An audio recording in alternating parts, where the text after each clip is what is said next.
My bookish goal for 2026 is to have more direction and purpose behind what I'm reading.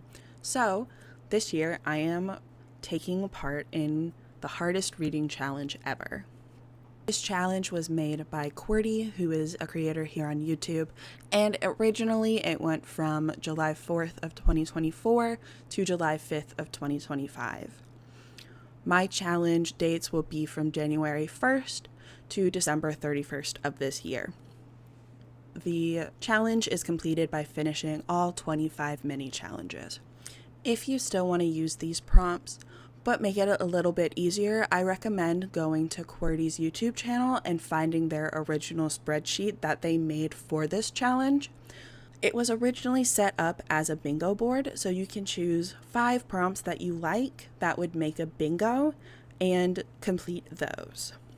There aren't many rules to this challenge, but there are a few. The first one is that in order for a book to count towards a challenge, you have to finish it.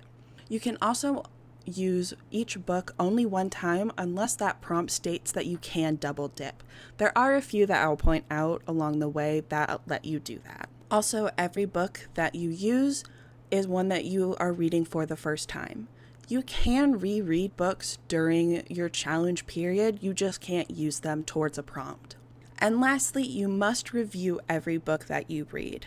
That can be on a book app like Goodreads, Fable, Storygraph, or a social media platform like Instagram or TikTok. The first prompt is to finish a 550-page book in a 24-hour period. With all of these prompts, you can read a variety of formats like graphic novels, manga, audiobooks, or the traditional novel.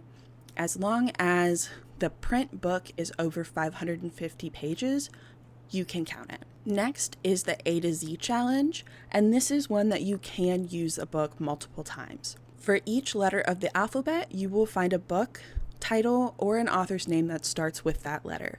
For the author's name, it can be their first, middle, or last name. And for books that start with the, you will use the next word in the title. So, for example, the book The Unworthy would count as you. The A to Z challenge is also a really good standalone challenge. Next is the challenge that I call the blurbs. And you'll find a book that on the back or in the sleeves has 3 blurbs from other authors talking about the book. Then for each of those authors, you'll find a book of theirs and read that. So in total, this book requires you to finish 4 books in total. Next is a book that you find at a garage sale. And if you don't find a book at a garage sale, you can use online person-to-person sales or thrift stores. But secondhand bookstores don't count. For online, you can use something like Facebook Marketplace or Pango, or see if someone that you're following is listing books of theirs on like their social media stories. For the author tubers prompt, you'll find 5 authors on social media like YouTube, TikTok, or Instagram and read 1 book for each author. The next prompt requires you to finish a book series that has at least 4 books in it. And of course, that can be a book series with 5 or more books. However, if you are choosing to read a book series that is currently still being published, you will have to keep up with that series. So if book 5, 6, and 7 is also coming out, those will have to be read as well. The next prompt is one that requires you to find 5 small booktubers or book influencers and read 1 book from each of them. Now, a small booktuber is one that has under 2,000 followers on a social media platform. A lot of these influencers will have 5 horror books or 5 fantasy books that they recommend, or however many. You just need to choose 1 of those and read a book from that list. 5 books in 5 countries is where you will choose 1 book from a country that isn't the US, the UK, or Canada, and read a book that is either set in that country or written by an author that is from there. And each of the 5 countries have to be unique. You cannot repeat countries. The queer rainbow is a prompt that you can double dip with other prompts. For each identity listed, you have to find a book with a character that identifies as that identity. Those identities are lesbian, gay, trans, bi or pan, questioning, intersex, and ace.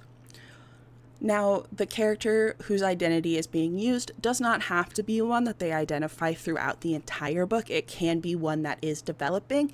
Just at some point, they do have to fully embrace that identity.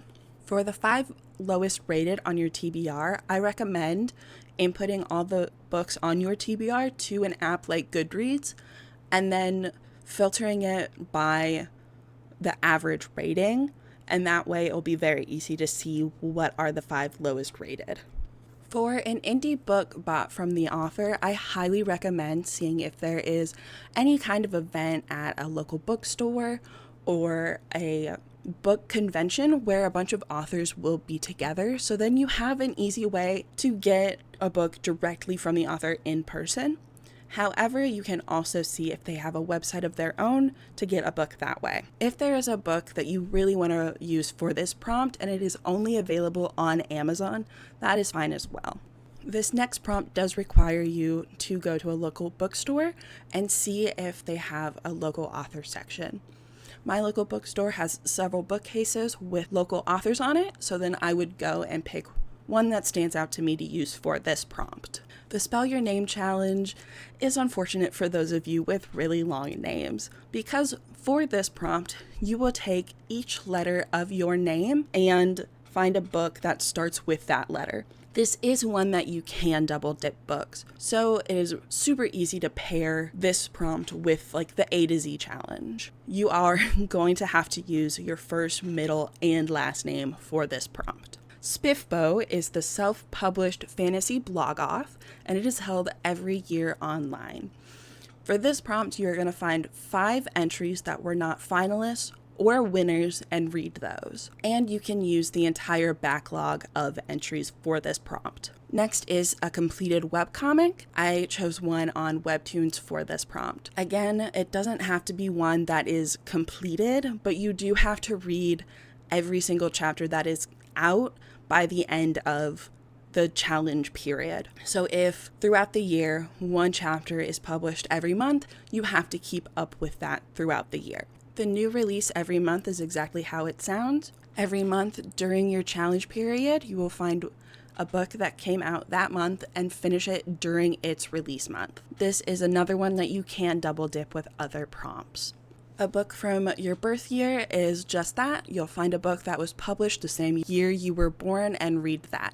So I was born in 2000. I will be reading a book that was published during the year 2000. Next is another readathon where you finish 3 books during a 24-hour period. The books can be any length as long as one of those 3 is a novel length, which is 300 pages. Your other 2 can be manga, graphic novels, novellas, anything like that, as long as you hit that one book requirement of 300 pages or more. The Make a Book-based recipe is a very unique challenge because you cannot use a cookbook for this. For those of you who haven't read it yet, I highly recommend the Dead Husband's Cookbook, as that actually does have recipes throughout, but it is not a cookbook in the traditional sense.